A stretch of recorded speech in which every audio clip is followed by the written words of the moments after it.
ఆ నిర్వాసితులని పరిరక్షించడానికి కూడా అంతే శ్రద్ధ తీసుకోవాలని చెప్పేసి నేను ప్రత్యేకంగా కోరుకుంటున్నాను. ఇక నా నియోజకవర్గంలో చంద్రబాబు నాయుడు గారు ఎంతో ఆలోచనతోటి నేను కోరిన మేరకు ఒక పుష్కర లిఫ్ట్ ఇరిగేషన్ అని చెప్పేసి గోదావరి నుంచి ఇవ్వడం జరిగింది. 1,80,000 ఎకరాల ఆయకట్టుకు సంబంధించి ఆ లిఫ్ట్ ఇరిగేషన్ 4 నియోజకవర్గాలకు పనికొచ్చేది. అందులో తాళ్ళూరు లిఫ్ట్ అని ప్రత్యేకంగా నా నియోజకవర్గానికి సంబంధించి 63,000 ఎకరాలు.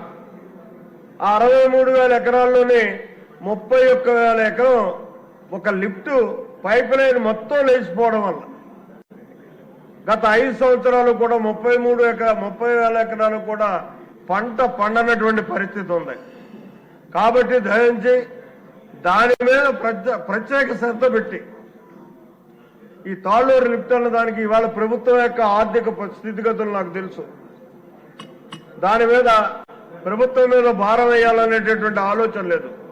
ప్రభుత్వ భరోసాతోటి ఆ లిఫ్ట్ని చేసుకోవడానికి అవకాశం ఉంది. దయించి దాన్ని సభ దృష్టికి తెస్తున్నాను. సార్ 4 గంటల దాకా నడపండి సార్, ఏం పోయింది? నెహ్రూ గారు ఇప్పుడు కేశవ్ గారు 10 నిమిషాల్లో తర్వాత ముఖ్యమంత్రి గారు మాట్లాడి ఢిల్లీ వెళ్ళాలి. ఈ సమస్య చాలా పెద్దదే. నాకు 30,000 ఎకరం పంట 5 సంవత్సరాలు పెట్టి లేకుండా పోయింది. ఇంకా వారం రోజులు గత 5 సంవత్సరాలు. ఇప్పుడు మళ్ళీ కూడా ఈ సంవత్సరం లక్కీగా వర్షాలు బాగున్నాయి కాబట్టి 30,000 ఎకరాలు పండుతుంది.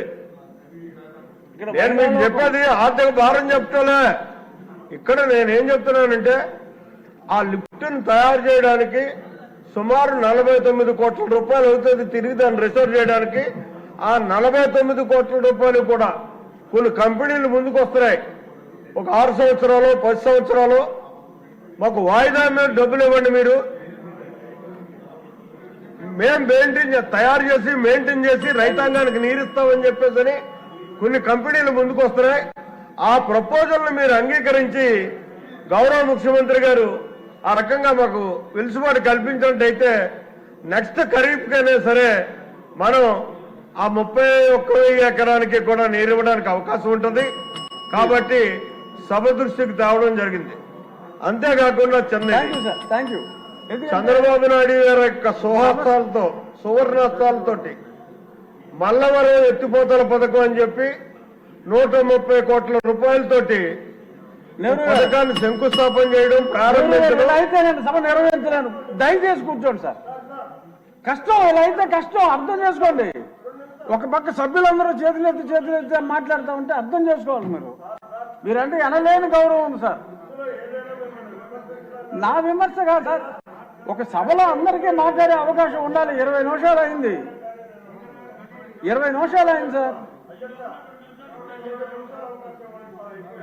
ఇంకా కేశవ్ గారు 10 నిమిషాల్లో మొదలు పెట్టాలి. ఇంకా 3 కన్నా అవకాశం ఇవ్వాలి. ఏం చేయాలి? ముఖ్యమంత్రి చంద్రబాబు నాయుడు గారు గతంలో శంకుస్థాపన చేశారు. 17% పనులు చేయడం జరిగింది. దీన్ని కేవలం చంద్రబాబు నాయుడు గారు శాంక్షన్ ఇచ్చాడు. తెలుగుదేశానికి